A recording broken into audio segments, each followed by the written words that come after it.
إصابة قوية للاعب مهم وهروب مفاجئ لمسؤول بالفريق. العديد من الكوارث ضربت النجم الساحلي التونسي قبل المواجهة الكبيرة في الكلاسيكو الإفريقي أمام الترجي التونسي.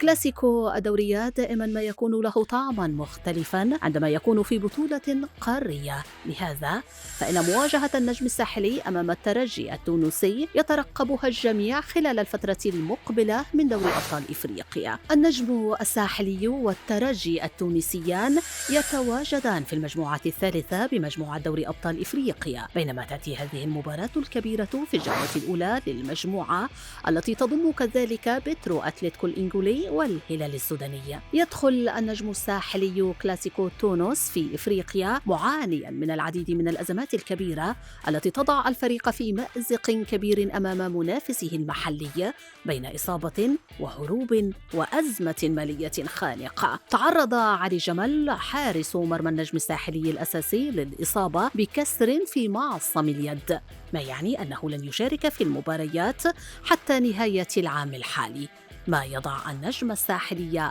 في ورطة كبيرة. علي جمل أحد أهم اللاعبين في صفوف النجم الساحلي، خصوصاً مع الخبرات الكبيرة التي يمتلكها على المستوى القاري، بخلاف المستويات الكبيرة التي قدمها خلال الموسم الماضي وبداية الموسم الحالي. مدرب النجم الساحلي عماد بن يونس يعتمد على الحارس الشاب رائد القزاح الذي لم يشارك سابقاً في أي بطولة قارية طوال مسيرته، ما يضعه في موقف صعب وقد يتسبب في أزمة كبيرة للحارس الشاب وللفريق. بخلاف هذه الأزمة، قام المدير الرياضي للنجم الساحلي زياد الجزيري بالهرب بشكل مفاجئ بعدما أعلن امتناعه عن الاستمرار في تولي مهامه بسبب معاملة سيئة تعرض لها من جانب جماهير خلال المواجهة الأخيرة في الدوري التونسي. ولم يحضر المدير الرياضي للنجم الساحلي تدريبات الفريق على مدار الفترة الماضية، مع أنباء عن رغبته في الاستقالة من مهامه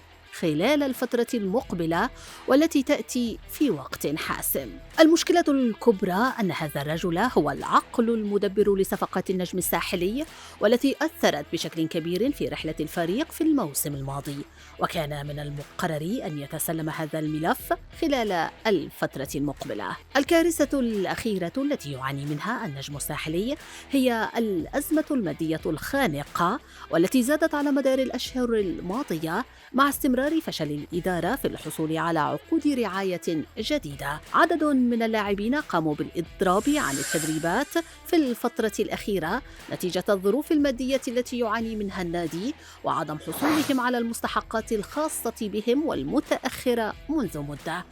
النجم الساحلي محروم في الوقت الحالي من التعاقد مع لاعبين جدد على خلفية قرار الاتحاد الدولي لكرة القدم بمنع القيد بالنادي بسبب خلافات مع لاعبين سابقين.